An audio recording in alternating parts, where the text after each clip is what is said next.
आपण थोडे जरी गायब झालो ना तरी लोक विसरतात. आणि मला कोणाच्या डोक्यातून जान्हवी किल्लेकर निघालेली बघायचं नाहीये. आणि ती रडली, तूही रडलीस. म्हणजे आणि ती असं म्हणाली आता आम्ही जेव्हा व्हिडिओज काढत होतो, की एवढी प्रसिद्धी मिळून सुद्धा जान्हवीचे पाय जमिनीवर आहेत, व्हिडिओमध्ये मला काय सांगायचं होतं ते प्रेक्षकांनी काही प्रेक्षकांनी चुकीचा अर्थ घेतला त्या की आता गोष्टीचा. जान्हवीला बॉलिवूडची हवा लागली आहे, तिथल्या पार्ट्या ती अटेंड त्यांचे करते. फेवरेट कंटेस्टंट, त्यांचं फेवरेट कोणी नसतं. तुम्ही जे वागणार ना तेच दाखवलं जाणार. मग माझं हेच फक्त दाखवलं गेलं, माझी वाईटच बाजू तुम्ही जे 24 तासातलं 1 तासात एकट्याच व्यक्तीचं नाही दाखवू शकत ना. फेवरेट कंटेस्टंट कोण आहे या? माझं खरंच मला वाटतं next interview Hindi big boss साठी झाला तर मजा येईल. नमस्कार, कलाकट्टामध्ये मी भावना शिंदे तुम्हा सगळ्यांचं मनापासून स्वागत करते. चिरायूच्या गुढीपाडव्याला आपण आलो आहोत आणि माझ्यासोबत आहे आपली सगळ्यांची लाडकी जान्हवी किल्लेकर. जान्हवी, खूप खूप स्वागत आहे. कशी आहेस? मस्त. तू कशी आहेस? एकदम मस्त आणि खूप सुंदर दिसतेस. आजच्या दिवसासाठी हा लुक करणं, ही साडी निवडणं काय होतं? हो अगदीच यार, आपला ट्रेडिशनल फंक्शन आहे आणि तो अगदीच मराठमोळा लुक. बाकीचे लुक तर तुम्ही सगळ्यांनी बघितले माझे.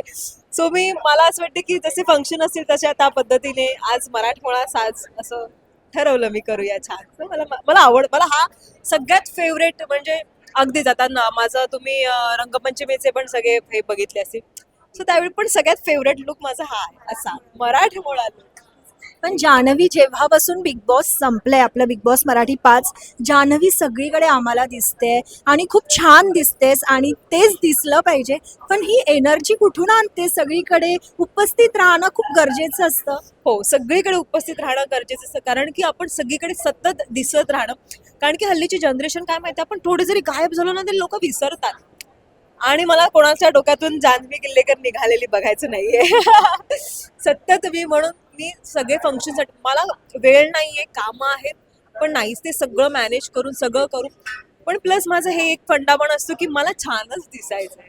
सो मग मी मग कुठलाही साधा फंक्शन असो काही असो, मग मी डिझायनरकडनं कपडे मागवणार, मग मला हेच पाहिजे, मला तेच पाहिजे, असं माझं कंटिन्यू असं ग्लॅमर दिसायचंच असतं. सो माझे सगळीकडे मी अटेंड असते. पण आज आपण गुढीपाडव्यानिमित्त भेटलोय, त्यामुळे की गुढीपाडव्याची काही खास आठवण आहे आणि लग्नानंतरचा पहिला गुढीपाडवा कसा होता जान्हवीचा? गुढीपाडवा छान होता, मस्त मजा आली. नवऱ्याने गिफ्ट दिलेलं छान सोन्याचं आणि छान गुढी उभारलेली. आणि ऍक्च्युली आमची खूप मोठी फॅमिली आहे, सो आई बाबाच पूजा करतात पाडव्याची.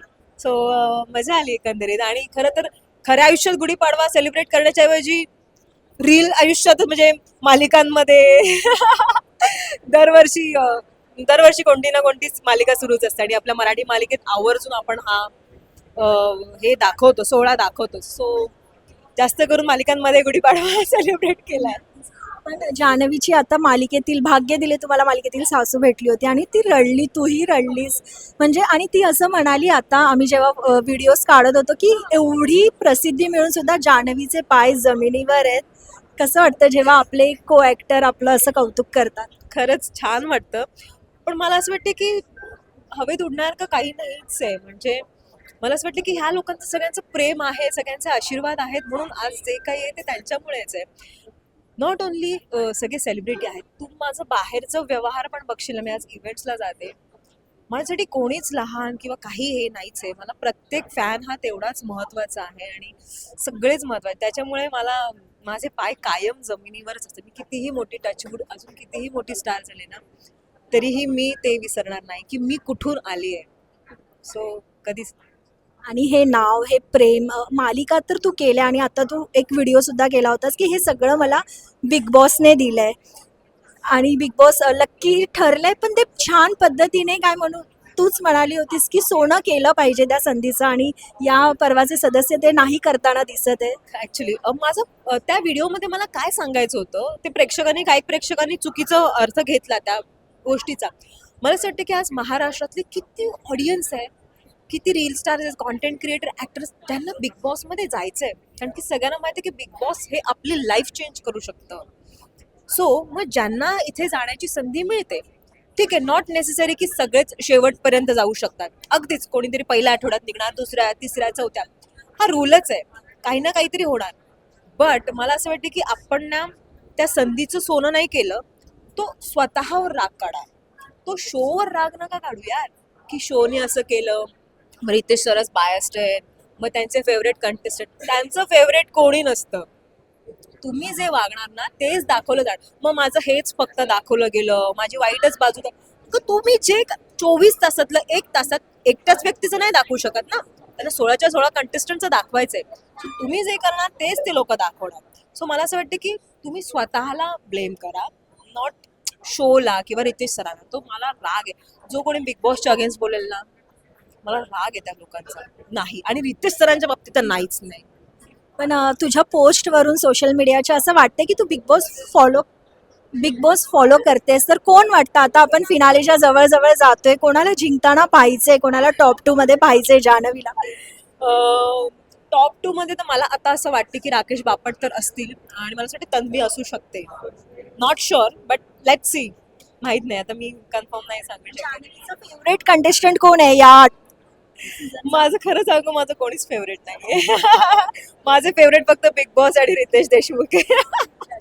पण जान्हवी बिग बॉस तर झालं, त्यानंतर तू द 50ला गेलीस आणि आता तिथल्याही मीडियावर तू झळकतेस, चॅनेल्सवर तू झळकते. तर असे ना लोक म्हणतायत की आता जान्हवीला बॉलिवूडची हवा लागली आहे, तिथल्या पार्ट्या ती अटेंड करते. त्यात मराठी प्रेक्षकांना काय सांगायचंय तुला? मला तर प्रेक्षकांना तेच सांगायचं की जान्हवी जशी आहे ना ती तशीच आहे, ती काही बदलली नाहीये. फक्त आता Hindi, obviously as an actor मला खूप मोठं व्हायचंय, खूप पुढे जायचंय. मराठीमध्येच नाही की मराठी मुलीचं नाव हिंदीमध्ये पण झळकायला पाहिजे, ही माझी इच्छा आहे. सो माझे ते प्रयत्न चालू आहेत. 50% लोक नावं ठेवतात, 50% चांगला म्हणतायत. सो ठीक आहे, मी सगळ्यांनाच, आपण एखादा कलाकार सगळ्यांनाच खुश नाही करू शकत ग. सो मला असं वाटतं की मला मला माहिती आहे मला काय करायचं, मी ठरवल्यात काही गोष्टी आणि मी त्याप्रमाणे चालते. आणि आता तिथले हिंदी रियालिटी शो केलेले तुझे चांगले मित्रमैत्रिणी झाले. सगळे चांगले मित्रमैत्रीण झालेत, अनएक्सपेक्टेड. सो भलेही मी अभिनेत्री होती, पण मी आतापर्यंत ह्या लोकांना सगळ्यांना रील्स वरती वगैरे किंवा मोठे मोठे शोज करताना बघायचे, पण आता ते माझे बेस्ट फ्रेंड आहेत. सो कुठलाही फंक्शन असू दे, काही असू दे, ते पहिले मला कॉल करतात की जान्हवी तुझे आना ही है, हमें कुछ पता नहीं है. सो मग काही असो, अदनान असो, फैजू असो, अर्चना माझी चांगली मैत्रीण झाली आहे, अर्चना गौतम, निक्की तर होतीच.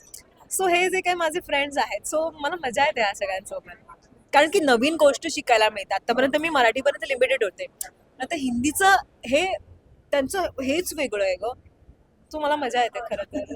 स्वराज आता जान्हवी आम्हाला बिग बॉस हिंदीमध्ये पाहायला मिळेल का?